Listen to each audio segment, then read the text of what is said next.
Audio Jungle.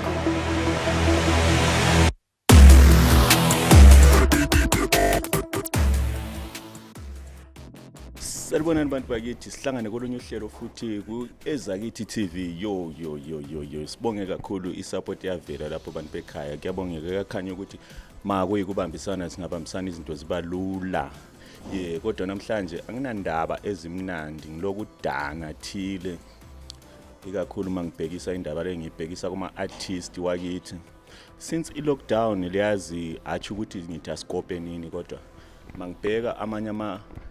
inhlangothi kumbe abanye abantu bayenza lokhuyana ukuthi kuthiwa ngama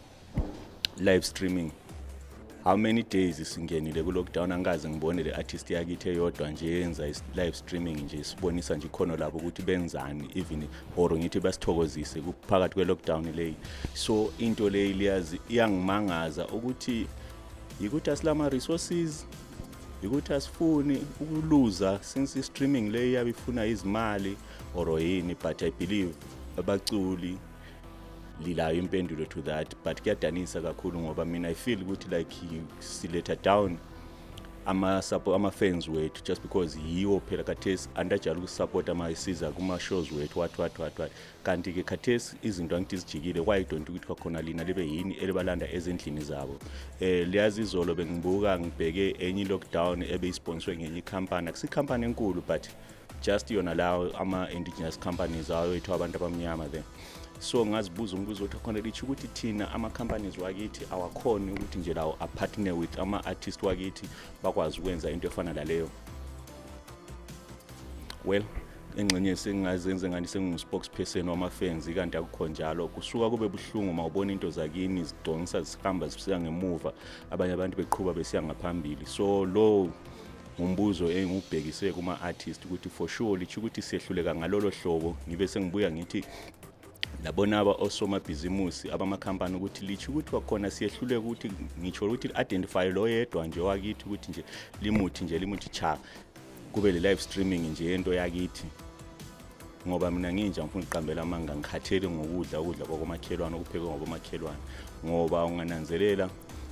thina esintwini sakithi akula acha kodwa yathola abantu bakithi sebephethe amakota sebesidla iacha asikho kanti kwenziwa ukuthi nawe uyabubona ukudla kwakomakhelwane. So lapho bantu bakithi lingisize kakhulu hayi ukuthi ngikhulumele eceleni kodwa ngikhuluma ngento engiyibhekile ngiyibona isenzakala phambi kwamehlo ami lani liyalibone kuphela ukuthi singafuni ukukhuluma. Ngikhuluma ngana le live streaming yona le ngikhuluma ngayo yazi ngithe ngiyabheka abantu ababhekileyo lapho na yini abantu bakithi abantu supporta kakhulu sifaka ama comments nga10 sifaka likes nga20 kodwa okwakithi nje okuncane nje usaba ukutobetha ubutton like kumbe usucanga ukuthi umnotisile lo muntu usezaba le mali eningi. I live streaming ayila mali ayifaki imali otherwise wena mayenza ngoya ukukhipha imali uluza imali. So ukuthi lina libe selisithi ngehlulwa ngwakithi bantu bakithi lokho akusiqiniso lokho now akusiqiniso ngifuna ukuvumelana lakho there. So ngumbuzo ngifake kini bantu ukuthi lingitshela ukho khona sehlulwa ikuyini ngoba we have big companies abantu abalezimali kanti why singathi imbumba sike senza into e1 yakithi la ekhanyayo asikaqedi awuthini ngiphuza amanzi siyajika manje.